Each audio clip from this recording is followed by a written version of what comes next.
Alam niyo ba mga kapatid kung bakit dito sa Pilipinas ay kinikilala at kinakatakutan ang mga aswang?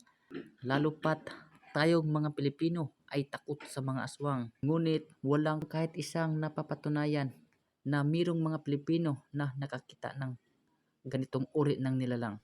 Kaya mga kababayan, ano nga bang aswang?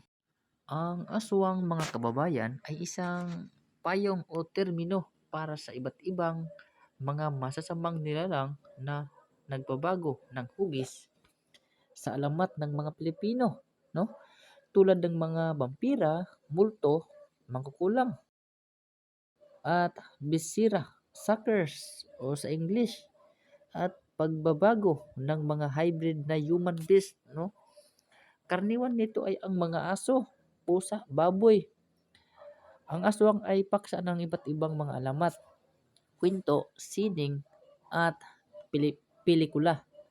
Dahil nga ito ay kilala sa buong Pilipinas, no?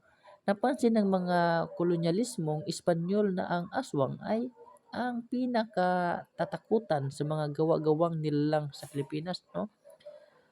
Kahit noong ika-16 na siglo, bagamat walang tiyak na motibo maliban sa pananakit sa iba, ang kanilang pag-uugali ay maaaring bigyang kahulugan bilang isang pagbabaliktad ng mga pinaghahalagahan ng tradisyonal na Pilipino.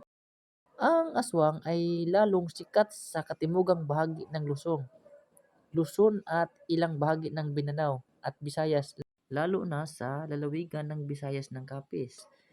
So yan mga kaibigan, no? Mas kilala pala ang salitang aswang doon sa bahagi ng Luzon, no? Parte sa Mindanao at Visayas.